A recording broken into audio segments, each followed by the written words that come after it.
I just wanted to greet you in my native language, a youth language.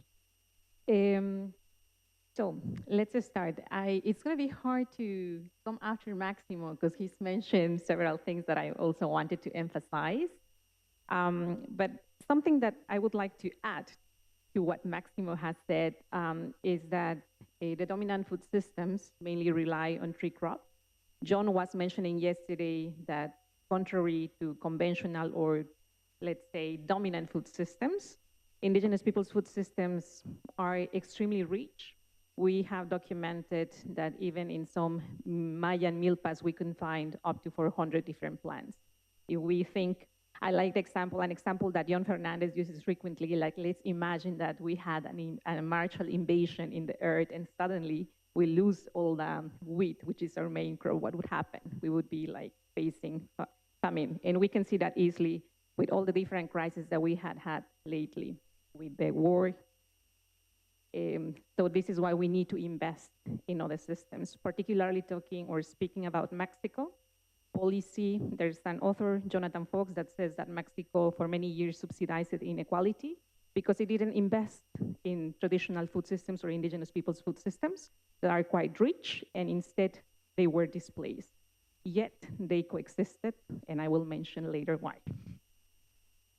So we have said over the time that indigenous peoples are the champions of adaptation, and I love showing these contrasting pictures because many environments that people call marginal, where people think, how is that people can live there, indigenous peoples have succeeded because they have learned to follow the seasonality of these different areas. In the picture that you see below is the Tohono people in the desert of Arizona that use the saguaros in the warmest season of the year. Then we have the people in the Arctic, in the north part. One of my friends, it's a Selkirk woman, and she tells me that she gets, for example, vitamin D from eating fish when you have these dark days in these parts of the world. Also, we've been having a debate on what is science. And I like to say that indigenous peoples have developed a long time tested science. If we go to the Mixteca region in Oaxaca, Mexico, you see a technique that is called the cajete. Basically, indigenous farmers have used residual humidity. They dig holes up to 30 centimeters because it's super dry, and they still manage to get crops. They also have learned to follow the different currents when they have little rain. So tell me if this is not a deep knowledge of your environment, and that also tells you why it's so important to keep the territorial rights, because if you're displaced, then you cannot enact this knowledge, you lose it, but also you are losing a way of making a living.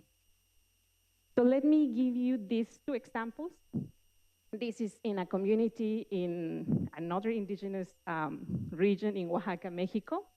For many years, policies in Mexico were pushing or trying to do a specialization, and some indigenous peoples were told, well, you are living in these areas that have no potential for production, so you should be probably be moving to other areas to be laborers. So these people started to migrate. They continued farming, but not enough. They were not self-sufficient anymore. In 2010, a hurricane happened. The bridge collapsed. And then they said they had money that they could bring to the community through the labor they had in the US because they were migrating 6 months to the US. But then they were like, we had money, but we had no food. So they had to go operate in the lands to some of the communities that is still crop. And then they realized that money cannot buy you the certainty if you need that. But luckily in 2020, after they learned from this experience, they started to innovate even more.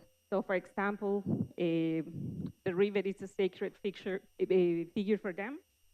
And some of the elders were resisting for the farmers or the younger generations to implement irrigation. But the younger generations wanted to continue having this pattern of a partial migration, and they started to implement irrigation here. So they started to combine different techniques. In 2020, Mexico, when we had the pandemic, the government had or developed a term that was called the municipalities of hope.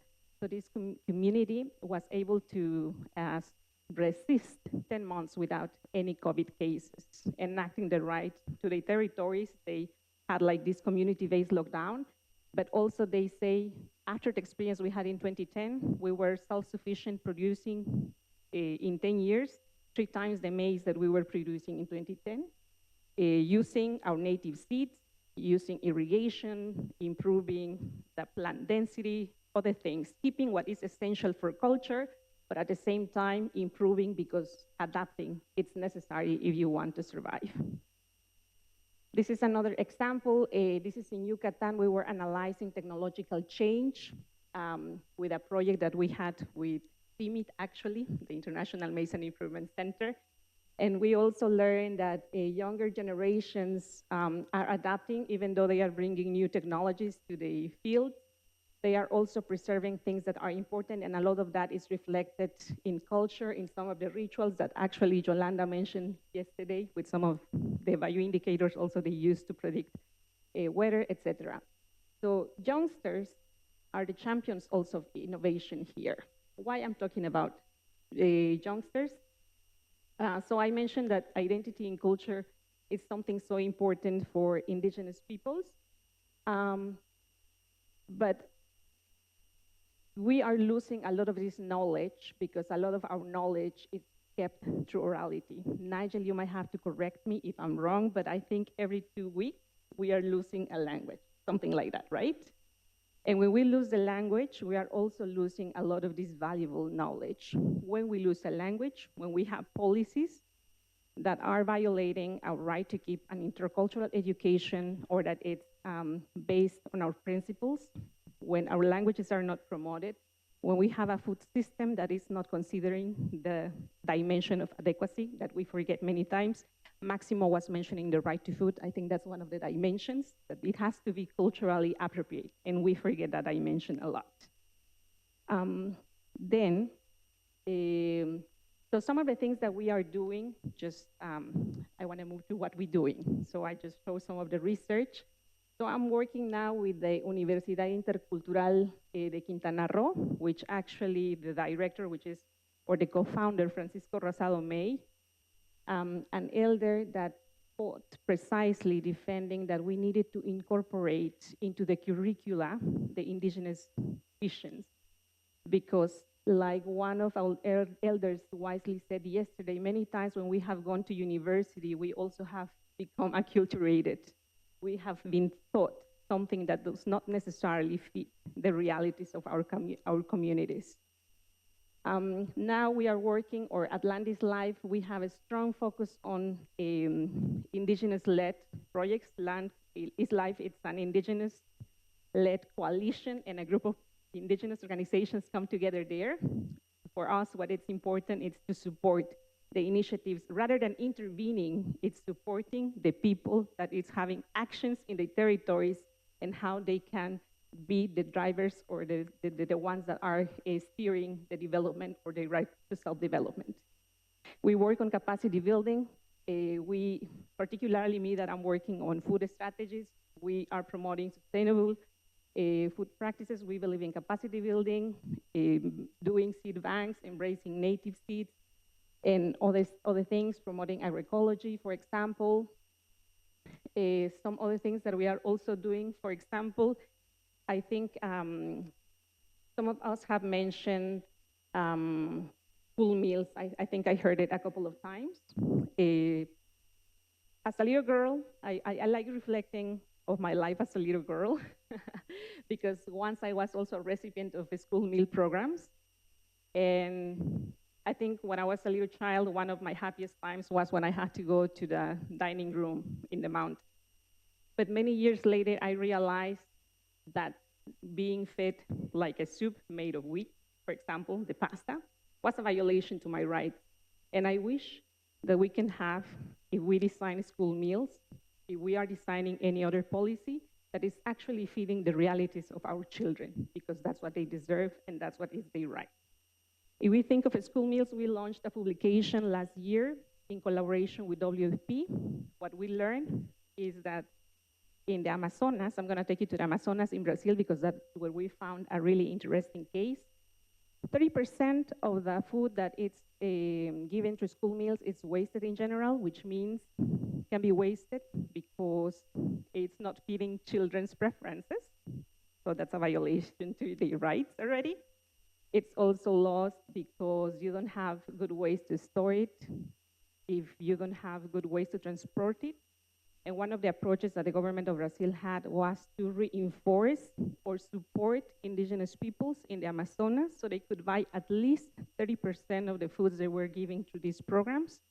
And they organize or help organizing indigenous peoples, not because they can't, but because there are some legal frameworks that need to be followed if they want to sell in volume. So this is a good experience. We invite you to read this special report that we wrote. It's written in English and in Spanish, and I think in French too.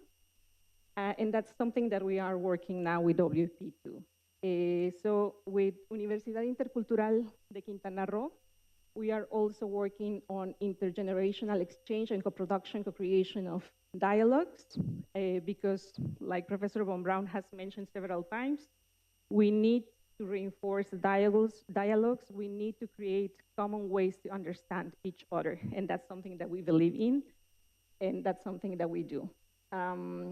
So also to add to what Maximo mentioned on the Coalition on Indigenous Peoples Food Systems, there are several members of the coalition here.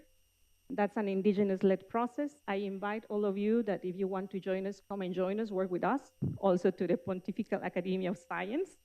If you want to join us, you're more than welcome to join us to work towards improving the right to food, or strengthening the rights of indigenous peoples in relation to food.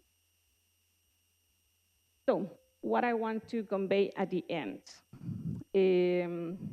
My presentation was called The Role of Youth. So youth plays an important role. 40% of indigenous peoples are youth. What are we offering to them? I was recently in my community, as I was mentioning yesterday, and I have seen a lot of the loss of my language, and it's something sad. I was talking to Dr. Mirna, and she was telling me about some generations that have struggled more than others. What are we doing?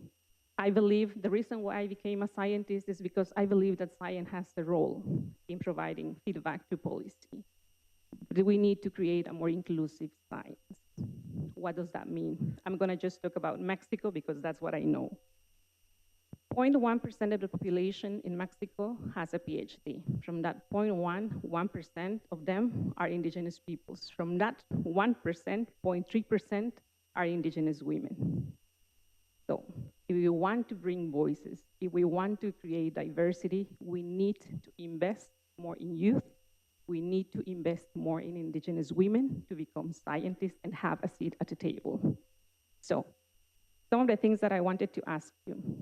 Dr. von Braun mentioned yesterday, and I had a conversation with Professor Mohammed this morning about this being probably the first event happening in one of these Academies of Science, where you bring together indigenous peoples and what we call dominant scientific knowledge. What can we do to support more spaces like that? I wanted to drop the ball and maybe say, can we write a discussion article, a recommendation in one of these breakthrough journals, Nature Science, on how we should be reinforcing more dialogues like this? That could be one thing. Yeah, we were talking about also funding and financing. I love the experience of Aramat project and how they are telling you we need to change also the way we do research. We need to engage people. We need to have principal investigators that are indigenous. But how do we actually manage to give the funding to the communities so they can enact their right to self-development? This is how I want to conclude. Thank you.